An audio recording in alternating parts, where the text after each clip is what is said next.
Now,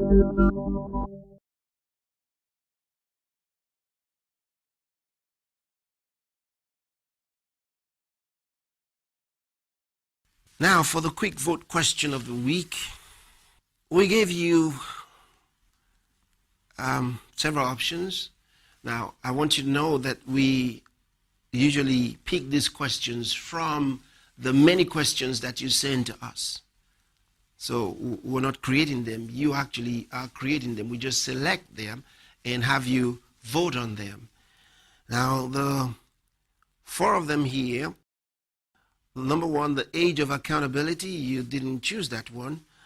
Is circumcision for today. That wasn't too impressive to you. And then was the evil spirit sent to trouble King Saul in 1 Samuel 16 from God? You didn't choose that either.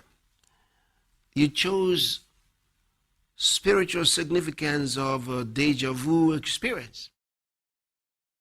Now, the term deja vu is a French term meaning already seen. It describes the feeling of having already experienced a situation previously. Some say it's an experience that comes through the gift of prophecy. Could a deja vu experience be the result of God revealing certain things to a person before the event occurred? Well, none of those last two suggestions make sense, because the deja vu experience really is backward looking than forward looking. You have the feeling that something that's going on, or there's something that you're seeing, you've experienced it before or you've seen it before. It's always backward looking. It's like, oh, I saw it before. It doesn't project into the future, and usually terminates without a connection. So you're unable to trace what's going to happen next from the picture that you got from what you thought you had seen before.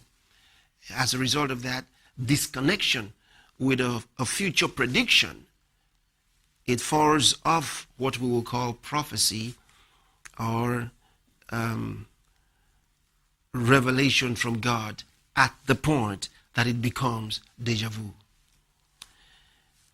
All right. I'll just give you a little explanation on this, because all over the world, people experience this. Whether they're Christians, Muslims, Shintoists, it's got nothing to do with religion. It's got to do with being a human person. And it's experienced anywhere in the world. You would find that at least 7 of every 10 people you talk to have had such an experience. Now, the others may have had it, but are not quite sure what you're talking about at the moment. Later on, they sit down and think through it, and they realize they probably have had that experience. Now, it's not an experience you have every week, maybe once or twice in a year, sometimes once in 2-3 years, sometimes a little more frequent than that. Depends on different individuals and certain factors, some things I'll mention to you now. First, I did talk about dreams some time ago. You can check the archives or the video. Somebody had asked a question about dreams, and I tried to give you some Bible explanation on dreams.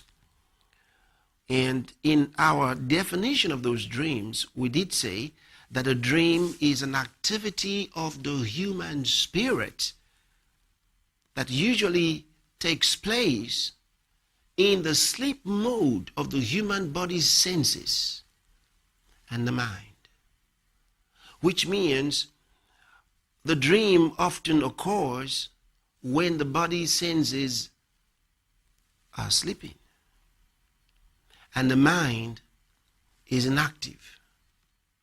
But then I said it's an activity of the spirit. And then the two kinds of such activities. The first one is what we generally call the imaginative activity of the human spirit. Because the human spirit has what is known as an inner mind. An inner mind. Because, the human spirit is referred to by Peter the Apostle as the hidden man of the heart. He is not known to the outward. Paul calls him the inward man, and there is an outward man. The outward man is the body that you see, the body and the senses. But the inward man is that human spirit. And that human spirit has an inner mind. So the Bible talks about the mind of the spirit. See? So, when you are sleeping and dreaming, sometimes depending on which of these two activities may be taking place, the human spirit can have imaginations. Now, these imaginations are quite broad in the scope. What we mean is to say that some of those so-called imaginations can be visions. Sometimes they are images of the present, of the past, or even of the future. And those images come to the imagination of that human spirit in the sleep mode of the body, senses, and the mind. Now, the second part of the activities is the actual encounter of the human spirit, where that human spirit encounters other spirits, including the Spirit of God, or angels, or devils. And the Bible has records of all of this. Now, a deja vu experience actually is a result of some of those images that the human spirit gets, whether of the past, of the present, or of the future, in that sleep mode. Often, you know, a lot of times you dream when you sleep, but you don't remember every dream when you sleep. You just have a dream, and when you get up, it's all gone. You may remember a thing or two, but you can't tie the ends. Some of the times you have a dream that you just don't forget. See, the whole thing remains in your mind. Sometimes because of the fear it brought to you, or it depends on the impact. And then especially if it's from God, you just know it. You don't forget it, because God's a master communicator, and he gives that thing to you strong.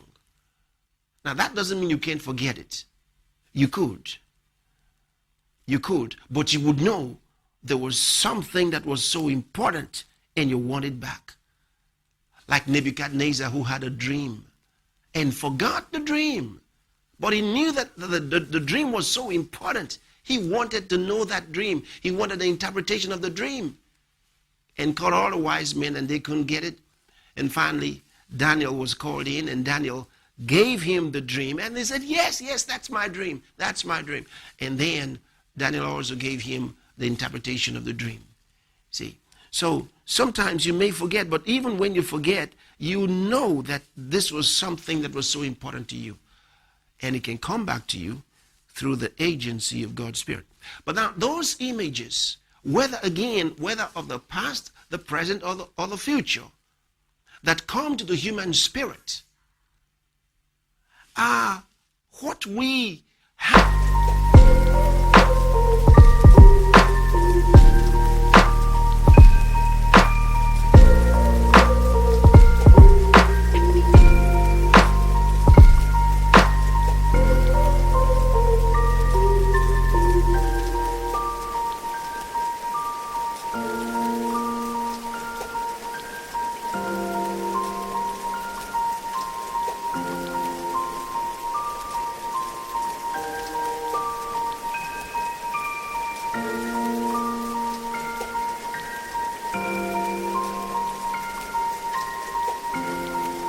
In our minds, just in that inner mind, we have that picture, but because of the disconnection, we don't talk about them because, didn't mean anything.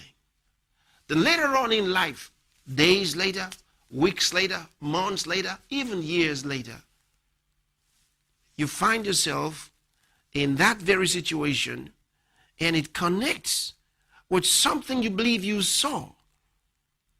You have this feeling you saw it before, or you experienced it before, but you are unable to connect it to the past or to the future. Unable to connect it.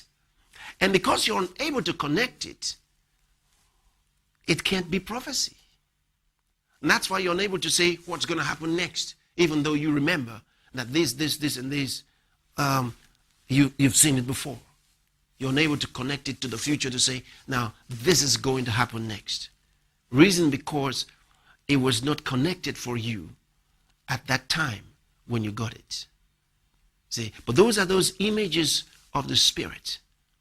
Now, it's important for you to know, I said they're images of the past, the present, or the future. Some of us, now this happens to everybody because we're human spirits. I want you to remember that. We're primarily human spirits. A man, any human being is a spirit, primarily. And then he has a soul, and he has a body, and he lives in his body. So it will happen to anybody. But the human being has the nature of God. And because he has that, he was made in the image and likeness of God, which means he was made to look like God and to function like God. And so he has the capacity, once in a while, to have images of the past, images of the present, that may not be within his immediate environment. He may not even be involved in it. And then he can also hold images of the future. He has the ability. And we have these abilities developed in us to different degrees. Some have developed these abilities so much that you would think that they were prophets. And they may not even be prophets.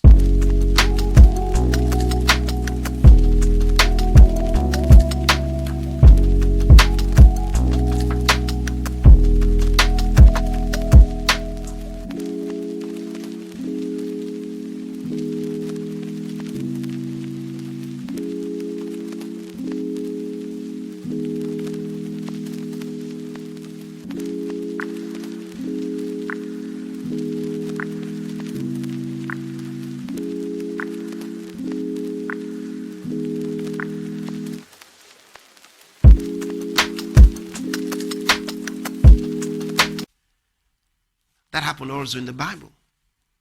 There was a man named Ahithophel in the Bible, and we were told in the days of David that the man was so smart, he was so wise, he could give any counsel, and that it was so high with him, so refined, that when someone heard from the man Ahithophel, they thought they heard from God. His counsel in those days was as good as if you heard from God.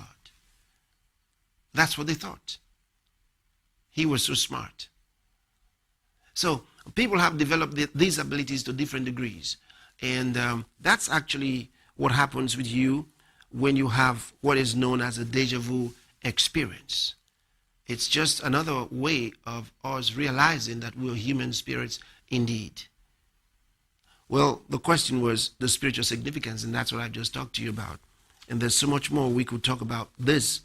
And this was just to help you understand the source of it and how it works.